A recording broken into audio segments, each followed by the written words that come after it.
तो चलिए आज एक ऐसी केस फाइल खोलते हैं जिसने महाराष्ट्र पुलिस को पूरे 3 साल तक उलझा कर रख दिया। बाहर से देखने पर यह एक आम दुखद घटना लगती थी, लेकिन अंदर से ये एक बेहद ठंडे दिमाग से रची गई साजिश थी। हम बात कर रहे हैं द मिल्कशेक मर्डर की।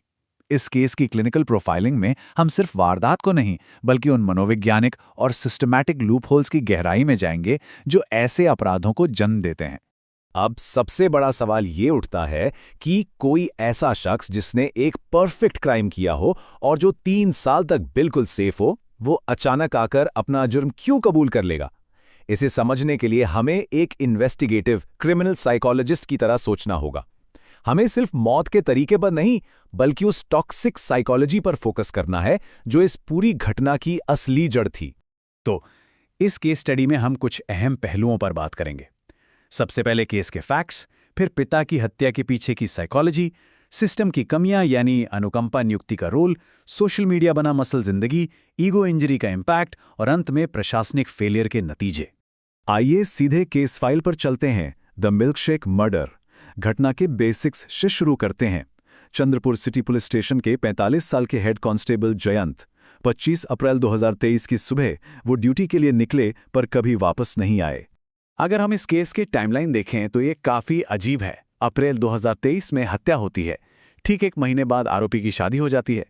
फिर 2025 के आखिर में एक तरफ पुलिस ट्रेनिंग पूरी होती है और दूसरी तरफ किसी की नौकरी चली जाती है। और फिर अचानक मार्च 2026 में कन्फेशन होता है। अपराध और उसके कबूलनामे के बीच का ये गैप ही इस केस का सबसे बड़ा टर्निंग पॉइंट है। अब इस हत्या के तरीके को देखिए, जो बहुत ही कैलकुलेटेड था। एक पिता अपनी 19 साल की बेटी आर्या पर कुछ पाबंदियां लगाता है। इसके जवाब में बेटी अपने बॉयफ्रेंड आशीष के साथ मिलकर पिता को ही रास्ते से हटाने का प्लान बना लेती है। सिर्फ 5,000 रुपए में एक ऐसा जहर खरीदा जाता है जो बिल्कुल नेचुरल बीमारी जैसा लगे, और फिर बड़ी ही चालाकी से उसे नाश्ते में मिल्क शेक के अंदर मिलाकर पिला दिया जाता है। इस पूरे तरीके को ऐसे डिजाइन किया गया था कि किसी को रत्ती भर भी शक ना हो। अब आते हैं द साइकोलॉजी ऑफ पैट्रिसाइड पर। क्रिमिनोलॉजी के नजरिए से हमें उस 19 साल के दिमाग के अंदर झांकना है जो अपने ही पिता की जान लेने में कुछ गलत नहीं समझता। आमतौर पर डोमेस्टिक क्राइम्स या पैट्रिसाइड के पैटर्न्स में हम देखते हैं कि वजह सालों का शारीरिक या मानसिक शोषण होती है, जहां अपनी जान बचाने के लिए ऐसा कदम उठाया जाता है।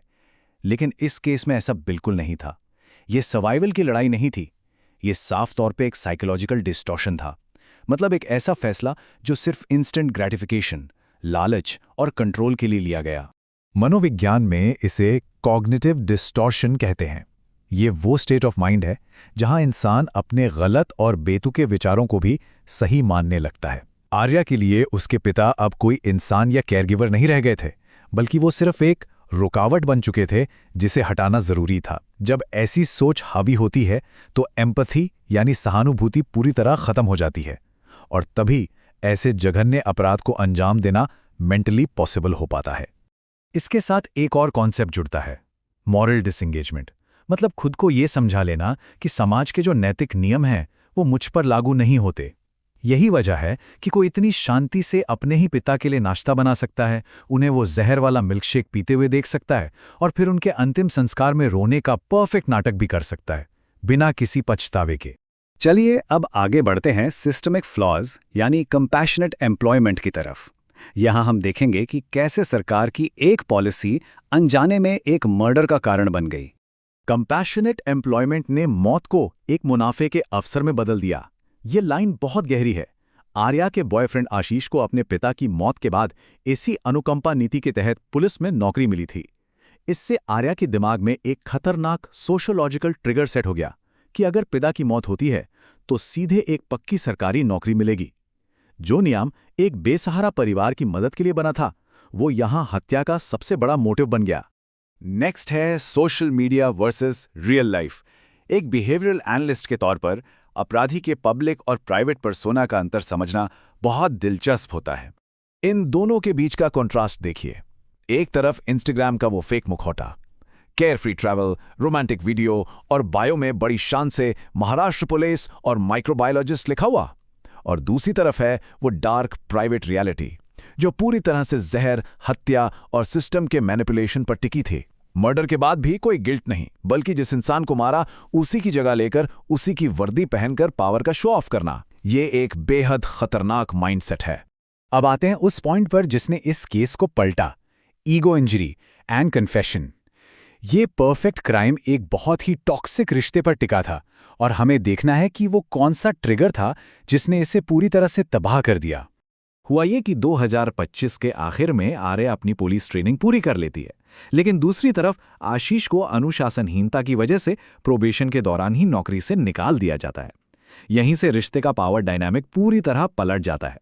जिस सिस्टम का उन्होंने फायदा उठाया, उसी ने आर्या को पावर दे दी और आशीष को सड़क पर ला दिया। अब आर्या बेरोजगार आशीष को बोझ समझने लगती है। रोज के झगड़े, ताने और आखिरकार आशीष अपनी अहमियत वापस पाने के लिए वो कदम उठाता है जिसकी किसी को उम्मीद नहीं थी। इसी को मनोविज्ञान में ईगो इंजरी कहते हैं। जब किसी के आत्मसम्मान और ईगो पर बहुत गहरी चोट लगती है तो उसका रिएक्शन बहुत ही डिस्ट्रक्टिव हो सकता है।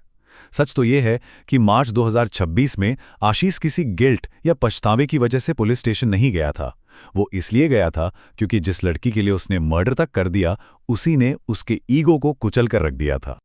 अगर मैं डूबूंगा तो तुम्हें भी साथ लेकर डूबूंगा, ये टॉक्सिक अटैचमेंट का सबसे एक्सट्रीम लेवल है। जो रिश्ता प्यार के नाम पर शुरू हुआ था, वो कंट्रोल, पोजेशन और आखिर में दोनों की बर्बादी पर आकर खत्म हुआ। अपना कंट्रोल छिनता देख आशीष ने वो राज खोल दिया जो उन दोनों को जेल ले गया। और आखिर में कॉन्सिक्वेंसेस ऑफ एडमिनिस्ट्रेटिव फेलियर। उन फॉरेंसिक और एडमिनिस्ट्रेटिव गलतियों को समझना जरूरी है जिनकी वजह से ये केस 3 साल तक एक नेचुरल डेथ बना रहा।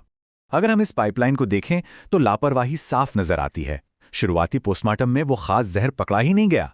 फिर जो विसरल सैंपल्स थे, उन्हें फोरेंसिक लैब भेजने में देरी हुई या उन्हें ठीक से हैंडल नहीं किया गया।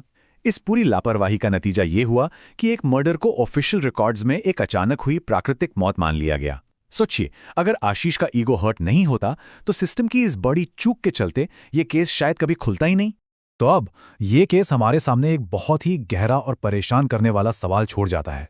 अगर एक टॉक्सिक रिश्ते की वजह से वो ईगो इंजरी नहीं होती, तो क्या सिस्टम का ये अंधापन एक हत्यारे को ताउम्र अपने ही पिता की वर्दी पहनकर जनता की रक्षा करने देता?